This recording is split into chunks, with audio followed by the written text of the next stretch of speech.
असम के मजलूमों को,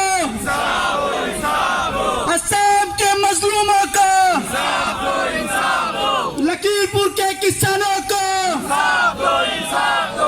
देश के मजलूमों को, असम के मजलूमों को।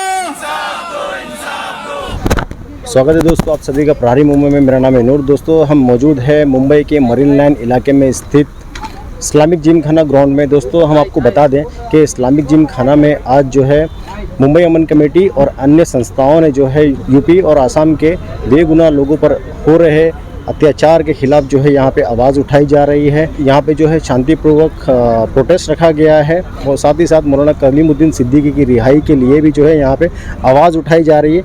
आइए हम यहाँ के अमन कमेटी के और अन्य लोगों से जो है यहाँ पूछताछ करेंगे, बातचीत करेंगे कि उनका क्या कहना है। उत्तर प्रदेश गवर्नमेंट योगी सरकार से वो क्या कहना चाहती है, उनका क्या मैसेज है जो वहाँ तक पहुँचाना चाहती है। आइए हम बात करते हैं इस प्रोटेस्ट में मौजूद जिम्मेदार लोगों से। हाँ, मौलाना सिद्दीकी के ऊपर इल्ज़ाम है कि वो ज़बरदस्ती क्या बोलते हैं इस्लाम के अंदर कन्वर्ट करते हैं। जी जी। तो क्या ये ज़बरदस्ती इस्लाम के अंदर कन्वर्ट किया जा सकता है? मैं मुफ्ती मोहम्मद हुज़ैफ़ा कासमी, मैं आलिम दीन भी हूँ, मुफ्ती हूँ, एक इदारे से वाबस्ता हूँ। मैं ये चाहता हूँ कि ये हकीकत दुनिया के सामने खुलकर आ जाए। इस्लामी उसूल ये है किसी को ताकत का इस्तेमाल करके या लालच देकर कलमा पढ़ाने की इजाज़त। इस्लामी हुकूमत में दूसरे मज़ाहिब के लोग मिलकर रहते थे, रहते हैं, रहेंगे, किसी के लिए कोई रुकावट नहीं। ये अल्लाह का वो सच्चा दीन है जिसको पसंद आवे माने, न पसंद आवे ना माने। हत्ता कि हमारे पैगंबर सैयदना मोहम्मद सल्लल्लाहु अलैहि वसल्लम के दीन को कबूल नहीं किया, वो जहन्नम में गए।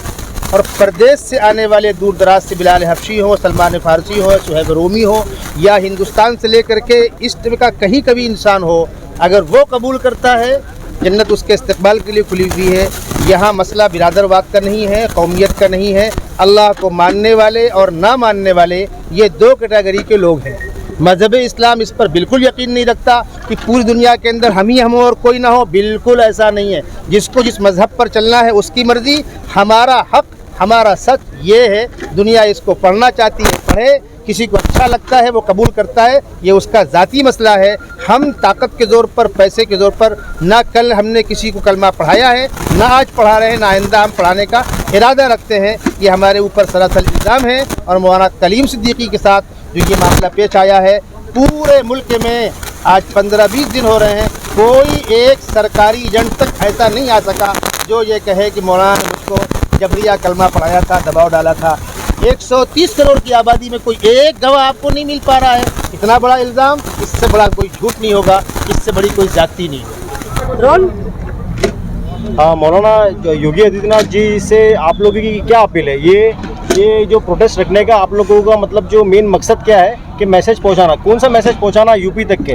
देखिए, यूपी तक हम सबसे बड़ा मैसेज ये पहुंचाना चाहते हैं कि जो वहाँ पर नाइंसाफ़ी हो रही है, जुल्म हो रहा है, माइनॉरिटीज़ के ख़िलाफ़ जो जुल्म हो रहा है, किसानों के ख़िलाफ़ जो जुल्म हो रहा है, दलितों कमज़ोरों के ख़िलाफ़ जो जुल्म हो रहा है, यूपी गवर्नमेंट, जो योगी गवर्नमेंट को ये सिलसिला बंद कर देना चाहिए। जिस तरह से खामखा उल्टे सीधे इल्ज़ामात पर लोगों को गिरफ़्तार किया जा रहा है, मुस्लिम स्कॉलर्स को गिरफ़्तार किया जा रहा है, जिनकी दुनिया भर में नाम है, जिनकी गिरफ़्तारी से पूरी दुनिया में हमारे मुल्क की बदनामी हो रही है।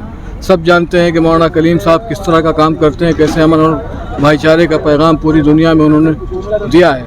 अभी पिछले दिनों यहाँ बम्बई में भागवत जी के प्रोग्राम में भी उनको बुलाया गया था, वहाँ भी उन्होंने अपनी बात रखी थी। ऐसे आदमी को खामखा के इल्ज़ाम में आपने गिरफ़्तार किया है, ये जुल्म है। इसका पैगाम यहाँ मुल्क के अंदर भी अच्छा नहीं जा रहा है, इसका मैसेज, और मुल्क के बाहर भी इसका मैसेज अच्छा नहीं जा रहा। किसानों के साथ जो कुछ हो रहा है, हज़ारों किसानों ने इससे पहले ख़ुदकुशी की है। 10-11 महीने से किसान सड़कों पर बैठे हुए हैं, और अभी किसानों के ऊपर जिस तरह बेदर्दी के साथ गाड़ी चढ़ाई गई है, ये उनकी मेंटालिटी को दर्शाता है। समझ में आता है कि यूपी जो गवर्नमेंट है वो किस जहनीत की है, कैसे वो लोगों पर जुल्म कर रही है। हम अपनी आवाज़ हुकूमत तक पहुँचाना चाहते हैं कि कोई भी हुकूमत जुल्म के साथ नहीं चल सकती। जुल्म बंद किया जाए, वरना इस हुकूमत को जाना पड़ेगा। आवाम का जब गुस्सा बिखरेगा, अवामी सैलाब आएगा गुस्से का, तो इससे पहले भी बड़ी बड़ी हुकूमतें बह गई हैं, ये हुकूमत भी अवामी सैलाब में बह जाएगी। जनाब जी, एक अहम मुद्दा जिस तरह की पॉलिटिक्स आजकल चल रही है, सिर्फ दो ग्रुप है, एक जो है सख्त मतलब हिंदुत्ववादी और एक है उसके अपोजिट। तो ये जिस तरह की पॉलिटिक्स आज चल रही है, तो आप एज आलिम है, आप एक मतलब कौम को बिलोंग करते हैं, तो फ्यूचर में इस पॉलिटिक्स को किस तरह से देखते हैं? इस तरह की सियासत हमारे मुल्क के लिए बहुत नुकसानदेह है। हमारा मुल्क एक सेकुलर जमहूरी मुल्क है। हमारे बुज़ुर्गों ने, हिंदू मुसलमानों ने, सब ने मिल करके इस मुल्क की आज़ादी के लिए लड़ाई लड़ी है, अपनी जानें कुर्बान की है। जिन लोगों को भी इस मुल्क का दर्द है, वो इस तरह की पॉलिटिक्स को समझ नहीं सकते। जिन्होंने आज़ादी के लिए कोई काम नहीं किया, बैठे बैठाए जिनको हुकूमत मिल गई है, वो लोग इस तरह की पॉलिटिक्स कर रहे हैं। हम ऐसी पॉलिटिक्स की भी मजम्मत करते हैं, निंदा करते हैं। आम जनता जिनको इस पॉलिटिक्स के असल चेहरा दिखता नहीं है, तो उनको कैसे आप दिखाएंगे ये चेहरा? ऐसी जो गंदी राजनीति है, जिस टाइप की राजनीति आ रही है, उनका असल चेहरा कैसा दिखाएंगे एक आम आदमी, एक आदमी के पास पहुँच? हमारा मानना ऐसा है कि इस मुल्क के लोग रहने वाले बहुत बेदार हैं, जागरूक हैं। उन्हें पहुंचाने की ज़रूरत नहीं, सारे लोग समझ रहे हैं। इलेक्शन हो जाने दीजिए, आपको समझ में आ जाएगा कि जो भी ओछे हथकंडे अपना रहे हैं, कोई फ़ायदा उनको नहीं पड़ेगा। इससे पहले भी उन्होंने बंगाल में, बिहार में, जहाँ भी इसी तरह की पॉलिटिक्स करने की कोशिश की है, कहीं पर भी उनको फ़ायदा नहीं पहुँचा। और आप एक कम्युनिटी के आलिम हैं, तो फ्यूचर में जो पॉलिटिक्स को देख के, खासकर जो मुसलमानों के खिलाफ या माइनॉरिटीज़ के खिलाफ जो पॉलिटिक्स खेली जा रही है, तो इसके लिए क्या तैयार है, या लोगों को समझाने की कोई कोशिश या ऐसा कोई रास्ता आपने ढूंढा है कि लोगों के जहन में जो एक क्लियर पॉलिटिक्स और एक गंदी पॉलिटिक्स? देखिए, हम लोग पॉलिटिकल लोग नहीं हैं। पॉलिटिक्स में क्या होता है हम लोग उस पर नज़र ज़रूर रखते हैं। डायरेक्ट पॉलिटिक्स में इन्वॉल्व हम नहीं हैं। इसीलिए हम ये कह रहे हैं कि लोग खुद होशियार हैं, लोग अपने अच्छा बुरा समझते हैं।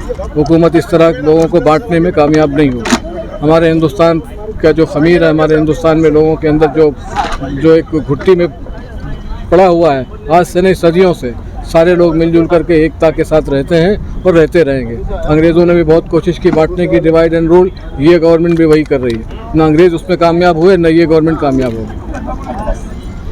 आज के प्रोग्राम में मौलाना सिद्दीकी लोग जागरूक हो रहे हैं क्योंकि देखो ना उनको अरेस्ट किया गया है। देखिए, पूरे मुल्क के अंदर न सिर्फ ये कि मुसलमानों में गुस्सा है, बल्कि पूरे मुल्क में रहने वाले तमाम नॉन मुस्लिम और देश का हर आदमी मौलाना की इस गिरफ्तारी से बहुत नाराज़ है। और इससे पूरे मुल्क में, पूरी दुनिया में हिंदुस्तान का बड़ा गलत मैसेज गया है। यानी कोई शख्स अगर अपने मज़हब की तबलीग करता है, जो कि हमारे कॉन्स्टिट्यूशन में आज़ादी दी गई है, तो उसकी इस आज़ादी को रोकना और अपने सियासी फ़ायदे के लिए हुकूमत अगर कोई ऐसा हथकंडे अपना रही है, इससे हुकूमत फ़ायदा तो कुछ नहीं उठा पाएगी, लेकिन अपने आप को बदनाम कर रही है, पूरे मुल्क का नाम बदनाम कर रही है। हम समझते हैं कि पूरे मुल्क के लोग इस बात को देख रहे हैं और इससे फ़ायदा नहीं मिलने वाला बीजेपी की सरकार को, बल्कि नुकसान पहुँचेगा। सर, आज ये प्रोग्राम के काफ़ी कम तादाद में आप लोगों को बुलाई हैं। मौलाना सिद्दीकी को ज़बरन अरेस्ट किया गया है बिना इल्ज़ाम लगा के। तो उसके बारे में आप क्या कहना चाहेंगे कि ये कहीं राजनीति तो नहीं किया जा रहा मुस्लिम के साथ? ये 100% राजनीति है और एक इस्लामिक खुफिया भी है, और लोगों को ज़बरदस्ती जो हमारे गैर मुस्लिम भाइयों के दिलों में एक नफ़रत पैदा करने के लिए ये नए हरबे हैं। ये हमारे RSS के जो ग्रुप है, जिसमें अभी मोदी जी तो काम नहीं करे, मैं समझता हूँ वो भी प्राइम मिनिस्टर है, वो दुनिया घूम रहे हैं, तो लोग उन पर उंगलियाँ उठाएंगे। ये योगी इसमें लीड कर रहा है आजकल, और इसने लंगा नाच शुरू कर दिया एकदम। हर तरीके का जुल्म एक फिरौनियत के हिसाब से कर रहा है वो, किसी के मैं समझता हूँ कि उनके कंट्रोल में फिलहाल नहीं है। वो ना अमित शाह के कंट्रोल में है, ना मोदी जी के कंट्रोल में है। ये चाहता कि मैं अगला प्राइम मिनिस्टर ऐसा जुल्म करूँगा, बन जाऊँगा।